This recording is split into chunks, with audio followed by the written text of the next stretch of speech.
અમદાવાદના નિકોલમાં મારામારીની ઘટના બની વૃદ્ધ આરોપી સામે નિકોલ પોલીસ સ્ટેશનમાં ફરિયાદ નોંધાઈ છે। વર્ષોથી સોસાયટીના લોકોને હેરાન કરતા હોવાનો આક્ષેપ લાગ્યો છે। ફરિયાદીનો દીકરો અભ્યાસ કરતો હતો ત્યારે પાડોશીએ અભદ્ર વર્તન કર્યું।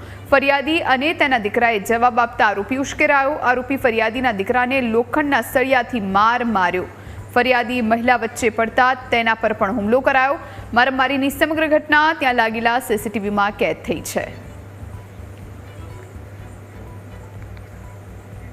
आज विषे વધુ જાણકારી માટે સંવાદદાતા મિહિર સોલંકી આપણી સાથે લાઈવ જોડાયા છે। મિહિર, અમદાવાદના નિકોલ વિસ્તારમાં મારામારીની ઘટનાના સીસીટીવી સામે આવ્યા છે। સમગ્ર ઘટના છે શું?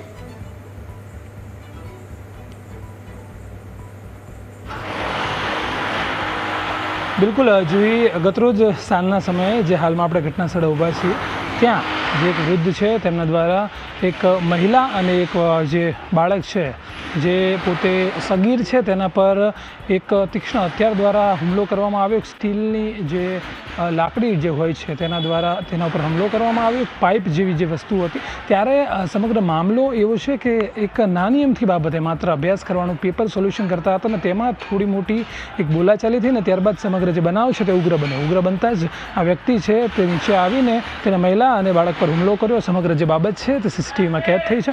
ચોક્કસથી અત્યારે જે પ્રમાણે આ મામલો સામે આવ્યો છે ગતરોજ નિકોલ પોલીસ સ્ટેશનમાં તેની ફરિયાદ પણ કરવામાં આવી છે।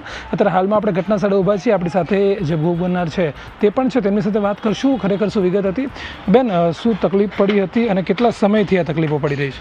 આ તકલીફ તો આમ તો 6 મહિનાથી છે અમારી ઉપર, પણ અમે ઉંમરલાખ સમજીને કે દાદા છે એમ કરીને જવા દેતા, પણ જ્યારે હોય ત્યારે લાકડીની હુમલો કરવા આવે। આવા બાળક હવે ટ્યુશનમાંથી આવીને એની ઉપર હુમલો કરે છે તો કોઈ મા દીકરાને મારવા દે નહીં।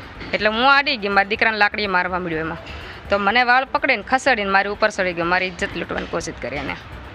એટલે કરતા હતા શું બાળક કે જેના કારણે આખી ટ્યુશનમાંથી આવ્યા એટલે છોકરા એક બીજી એને પરીક્ષા છે ટ્યુશનમાં, તો પેપર સોલ્વ કરતા હા, ખાલી 2 જ છોકરા હતા અને મારા બાબુ અહીં બેઠો હતો। ત્યારબાદ શું કરવામાં આવ્યું? પોલીસ દ્વારા શું કાર્યવાહી? પોલીસે બસ એફઆઈઆર લીધી છે અત્યારે। અગાઉ પણ આવી ઘટનાઓ બની છે ખરી? આ ઘર ઉપર બની ગઈ છે, આ ઘર ઉપર બની ગઈ છે। બીજા પણ એક મહિલા છે, તેમને પણ અગાઉ આ ઘટના બની છે, તેમની સાથે પણ વાત કરશું। કઈ રીતે એ સમયે આ ઘટના બની હતી ત્યારે પોલીસે શું કાર્યવાહી કરી? પોલીસ તો ઉંમરલાયક સમજીને જતું કરી દે છે, પણ આ ઘટના વારંવાર શેરીમાં ઘણી વારંવાર બધાની યારે બનતી રહે છે, પણ એ લોકો જાતું કરી દે છે અને એમના ઘરના પણ ધ્યાન નથી આપતા। એ કે સાયકો છે કરીને એ લોકોએ નથી કશું એક્શન લેતા। એટલે અમે તો વારાઘડીએ નિકોલ પોલીસ સ્ટેશન જઈએ છીએ, એફઆઈઆર કરીએ છીએ, એ લોકો અરજી લખીને અમને મોકલી દે છે, એમાં કાંઈ એક્શન લેતા નથી કોઈ જ। શું તકલીફ શું પડે છે? બાળકોને રમવાનું ત્યારે ગાળો બોલે છે? બાળકોને રમવાનું નહીં, કોઈને અવાજ નહીં કરવાનો, કોઈને પોતાના ઓટલા ઉપર નહીં ઊભું રહેવાનું તમારે। કોઈ રિક્ષા આવું જવું એને ઘરની સામે જો આપણી ગાડી પાર્ક કરી હોય ને તો એ ગાડી પછી રોડ ઉપર જતી રહે, ટસડીને મૂકી આવે ત્યાં।